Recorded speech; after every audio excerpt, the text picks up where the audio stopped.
Alors, vous allez excuser Anne-Sophie Joly, qui est totalement en extinction de voix. Donc, on lui a trouvé un micro très spécial, il faut le tenir vraiment là, chère Anne-Sophie.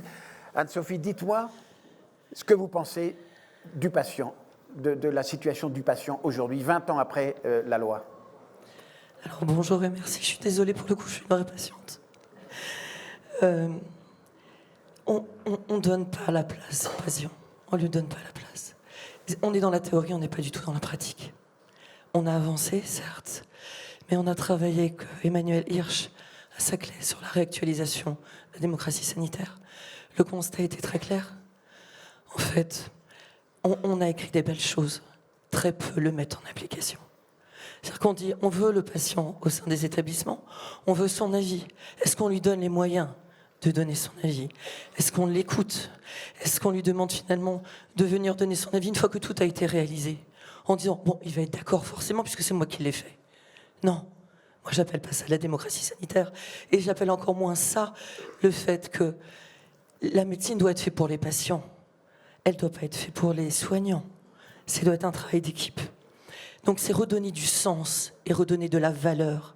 Et je pense qu'au fil du temps, mais c'est un problème de société, on a perdu le sens et la valeur. Et pourquoi on se bat? Pourquoi les soignants se sont battus à travers le Covid? C'était un excellent exercice. Malheureusement, ils ont tenu la barre. Et les patients ont été là aussi pour tenir la barre avec eux. Il ne faut pas perdre, j'ai envie de dire, au milieu de cette horreur, le côté positif de tout ce qui a été fait. L'État, les sociétés savantes, les industries, les professionnels de santé et les patients doivent, de façon très concrète, se mettre autour d'une table en disant l'objectif est où? Je fais ça pour quoi? Je fais ça pour qui? Et on avance, on met les égos de côté.